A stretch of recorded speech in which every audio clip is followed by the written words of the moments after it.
রাষ্ট্রপতি ও প্রধান উপদেষ্টার শ্রদ্ধা নিবেদনের পর সর্বসাধারণের জন্য উন্মুক্ত করা হয় স্মৃতিসৌধ প্রাঙ্গণ।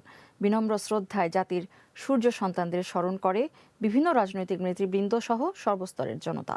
দেশকে ঐক্যবদ্ধভাবে এগিয়ে নেওয়ার আহ্বান জানান রাজনৈতিক নেতারা। সঞ্জিত হাসনাতের রিপোর্ট।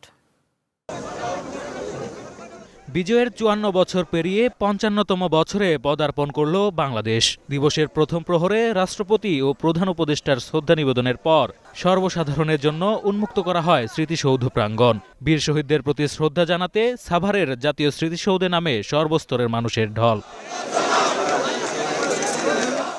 মুক্তিযুদ্ধের বীর শহীদদের শ্রদ্ধা জানায় বিএনপি, এনসিপি সহ বিভিন্ন রাজনৈতিক দল। এ সময় দেশকে ঐক্যবদ্ধভাবে এগিয়ে নেওয়ার আহ্বান জানান রাজনৈতিক দলের নেতারা।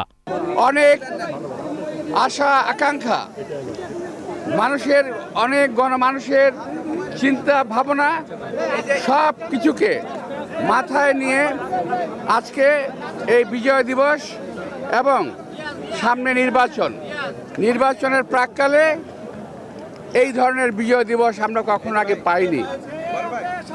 তাই আজকের এই বিজয় দিবসে বাংলাদেশের সবাইকে আমি আন্তরিক শুভেচ্ছা এবং ধন্যবাদ জানাচ্ছি দলের পক্ষ থেকে, দেশনেত্রী বেগম খালেদা জিয়ার পক্ষ থেকে। রাষ্ট্রের প্রত্যেকটা বডি এবং রাজনৈতিক দলের এক জায়গায় থাকা উচিত। আমাদের স্বাধীনতার প্রশ্নে, সার্বভৌমত্বের প্রশ্নে, জাতীয় স্বার্থের প্রশ্নে, আত্মমর্যাদার প্রশ্নে আমাদের মধ্যে কোনো বিভেদ থাকতে পারবে না। এর বাইরের সব বিষয় নিয়ে আমরা তর্ক করব, বিতর্ক করব, দ্বিমত করব, সবই করব। ৭১ ও ২৪-এর দালালদের বিরুদ্ধে দেশ ঐক্যবদ্ধ আছে বলেও মন্তব্য করেন শহীদদের শ্রদ্ধা নিবেদন করতে আসা রাজনৈতিক দলের নেতারা। আমরা ঐক্যবদ্ধ আছি ৭১-এর দালালদের বিরুদ্ধে, ২৪-এর দালালদের বিরুদ্ধে। আমরা বাংলাদেশের জনগণ, বাংলাদেশের তরুণরা ঐক্যবদ্ধ আছি।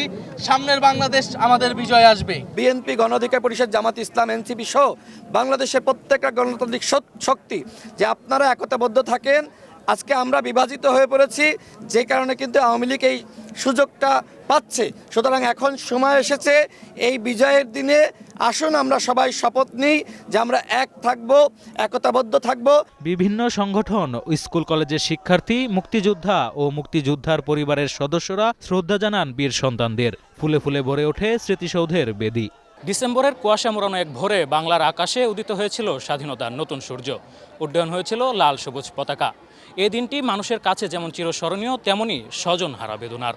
তাই তো এই দিনটিকে শ্রদ্ধাভরে স্মরণ করতে ভোর থেকে চলে আসেন জাতীয় নেতৃবৃন্দ সহ অসংখ্য জনগণ। Sanjit Hasnat, green TV, Savar.